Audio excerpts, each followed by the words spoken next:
चुनावी वर्ष है और 2025 का विधानसभा चुनाव जो है जनसुराज पार्टी से आप भी लड़ने जा रहे हैं दीघा विधानसभा से, तो क्या तैयारी है इस चुनाव को लेकर? सभी दर्शकों को मेरा नमस्कार और आप लोग आए, आपका स्वागत है। जैसा कि आपको पता है कि अक्टूबर 2025 को पूरे बिहार में इलेक्शन है और ऑब्वियसली जिला विधानसभा में भी है। और हम लोग इस विधानसभा से पिछले 2 साल से हम लोग तैयारी कर रहे हैं। पटना शहर हम एक्चुअली मेरा बैकग्राउंड यही है कि कभी पॉलिटिक्स में हम लोग आना चाहे नहीं, लेकिन जब प्रधान जी की बातों को हम लोग ने सुना तो मई 2022 से उनके साथ हम लोग जुड़े हुए हैं और तब से बिहार को बदलाव करने की दिशा में हम लोग इससे जुड़े हुए हैं। और तैयारी की जहाँ तक बात है तो ये देखिए, ये पूरा इलाका बुद्धिजीवियों का इलाका है। वो समझ रहे हैं कि बिहार में बदलाव की ज़रूरत है। 17 साल से एनडीए की सरकार है और क्या काम हो रहा है हम लोग को पता है। हमारे ये यहाँ के विधायक संजीव चौरसिया पिछले 10 साल से यहाँ के विधायक हैं और काफ़ी बढ़िया मार्जिन से जीत हुए हैं। लगभग 1 लाख वोट उनको मिलता है। लेकिन अगर काम के दृष्टि से देखा जाए तो यहाँ कोई काम नहीं है। अभी हम पिछले 4 महीना से इस इलाके में डोर टू डोर कैंपेन कर रहे हैं। अभी ward number 22A, 22B, 22C, Mainpura, ये सब राजीव नगर सारे इलाकों में हम लोग में गए। अधिकतर जगहों पे हमारे जो वर्तमान विधायक हैं संजीव चौरसिया को, उनको लोग पहचानते भी नहीं। इलेक्शन के समय लोग उनको देखते हैं, उसके बाद 5 साल तक भूल जाते हैं। रोड नली गली तो एक इशू है ही, उसके अलावे भी बहुत सारे मुद्दे हैं जहाँ से लोग यहाँ से खुश नहीं हैं। लेकिन कहते हैं कि बिहार की जो राजनीति है वो विकल्प विहीन राजनीति के शिकार है। आपके पास कोई विकल्प नहीं है इसलिए आप बीजेपी को वोट दे रहे हैं, तो यहाँ के लोगों का मानना है। जनसुराज एक बहुत बड़ा और मजबूत विकल्प लेके आया है यहाँ पे और लोग इसके लिए, हम लोग जहाँ जहाँ लोगों से मिल रहे हैं, लोग ये समझ रहे हैं कि जनसुराज एक विकल्प है और आने वाले समय में जनसुराज यहाँ पे एक मजबूत स्थिति में आपको दिखेगी। सर, दीघा विधानसभा के जनता से आप रूबरू हुए, क्या कुछ कमी दिखती है रोड नल जल के अलावा? देखिए, आप तो पूरे पटने में चले जाइए, पहले तो रोड की स्थिति है ठीक ठीक थी, अभी चले जाइए हर जगह खुदाई है। कहीं नमामि गंगे का काम हो रहा है, कभी नल जल योजना का काम हो रहा है, कहीं गैस पाइपलाइन का काम हो रहा है। एक भी ऐसा इस इलाका में जगह नहीं है जहाँ पे रोड की स्थिति आपको सही निकलेगी। एक तो ये है कमी। सब जगह लोग नाली गली से फिर परेशान होने लगे, बीच में स्थिति इनकी सुधरी थी फिर परेशान होना शुरू हो गए। दूसरा बात, बहुत सारे मुद्दों पे यहाँ पे हमारे जो स्थानीय विधायक है बहुत ही एकदम सक्रिय हैं, कोई काम नहीं करते हैं और इसके कारण जनता में काफ़ी आक्रोश हुई है। आप लोग पत्रकार बंधु हैं, आप लोग जाके पता कर सकते हैं, पूछ सकते हैं लोगों को कि उनके इलाका में संजीव चौरसिया कितने दिन आके रुके।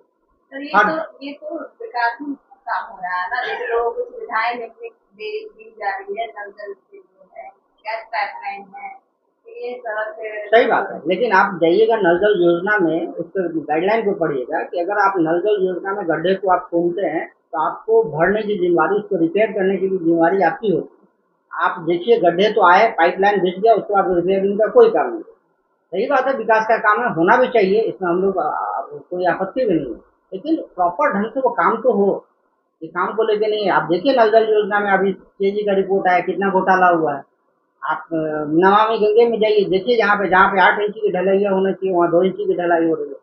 तो ये तो विकास का काम है, इसमें काफी घोटाले भी हो रहे हैं। हमको आपको क्या करना है, आप जनता से पूछ लीजिए, आपको पता चल जाएगा कि क्या काम है। हर जगह नली गली खुदी हुई है। देखिए बारिश का समय आने वाला है, देखिए पूरा पटना फिर से पानी पानी होने वाला है अभी। वर्तमान विधायक जो है संजीव चौरसिया लगातार वहां से यहाँ से विधायक बन रहे हैं, तो काफी चुनौतियों का सामना करना पड़ सकता है, कैसे कीजिएगा? देखिए, चुनौती इस बार उनके लिए है, हमारे लिए चुनौती नहीं है। इस बार संजीव चौरसिया समझ रहे हैं कि जनसुराज पार्टी उनको बहुत बड़ी चुनौती देने वाली है, क्योंकि पिछले 10 साल से उनके पास कोई कॉम्पिटिटर नहीं थे। अपोजिशन में आरजेडी महागठबंधन में ये सीट जाती है, कभी कांग्रेस को जाती है, कभी आपको कम्युनिस्ट को जाती है।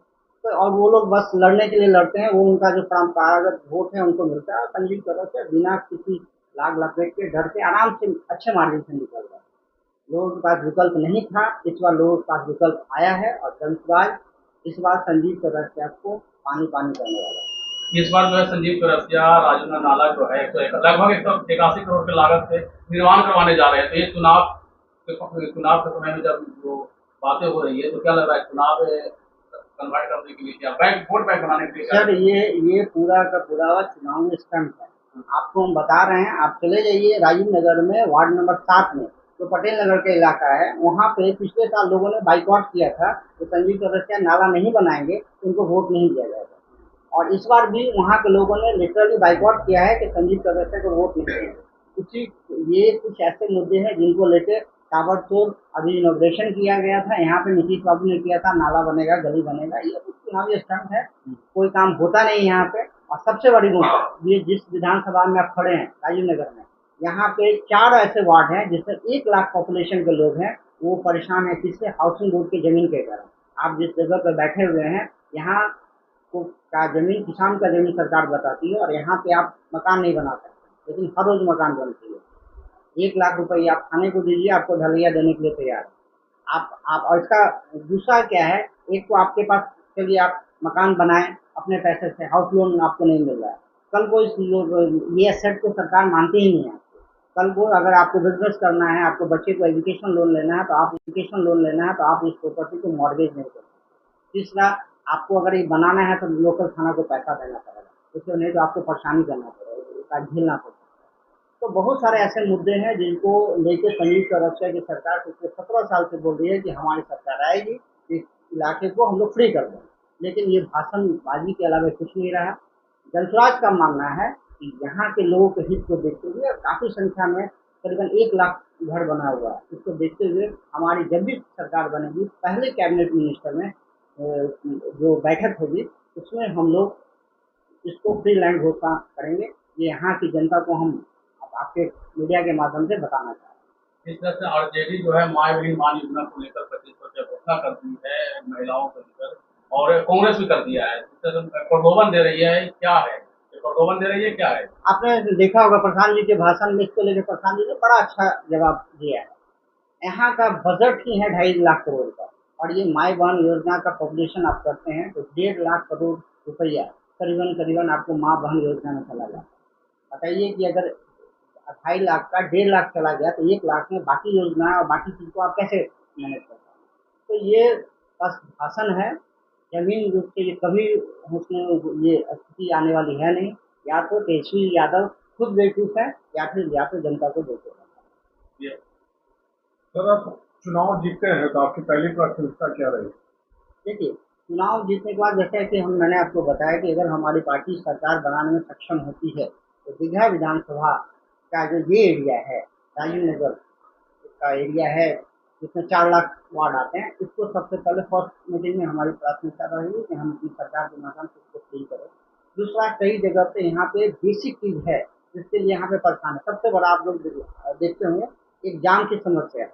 यहाँ पे प्रॉपर वे में वेंडिंग जोन नहीं होने के कारण लोग सड़क के किनारे ही ठेला फल वाले अपने लगाते हैं। भाई, उनकी गलती भी नहीं है, उनको भी अपना रोजी रोजगार करना है। बिहार में आपके पास ऑप्शन तो है नहीं, पटना शहरी इलाका यहीं पे आपको करना है, तो उनके बाद में तो पास प्रॉपर कोई जमीन जगह नहीं है जिससे अपना वो कर सके। तो हम तो एक वेंडिंग जोन बनाने की बात कर रहे हैं, जाम समस्या से निदान की बात कर रहे हैं, और जो डेवलपमेंट का जो बेसिक चीज होता है, पार्क, वो नदी नदी कर रहे हैं, नाला, पार्क वगैरह, इसका व्यवस्था करने की बात कर रहे हैं। और सबसे बड़ी बात, इस इलाके में बहुत सारे वैसे घर हैं जहाँ के यहाँ के बच्चे, आपको पता होगा कि सारे पलायन करके चले जा रहे हैं दिल्ली और कोलकाता, मगर जहाँ भी उनको नौकरी मिल रही है।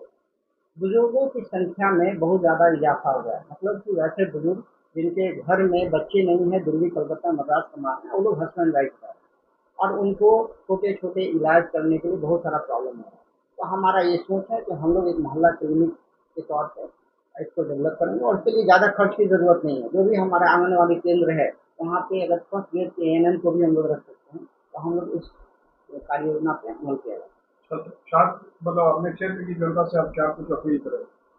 हम अपने क्षेत्र की जनता से यही अपील करेंगे कि देखिए, अभी तक बिना विकल्प विभिन्न राजनीति के आप लोग शिकार थे, नहीं विकल्प था, जनता एक विकल्प लेके आया है। आप देखिए, समझिए, और अगर लगता है तो जनस्वास्थ्य को जरूर सोचिए। ये आपके भविष्य के लिए और आपके बच्चे के भविष्य के लिए सबसे ज़्यादा। सर, मेरा नाम राजीव कुमार सिंह है, और हम दीघा विधानसभा से जनस्वास्थ्य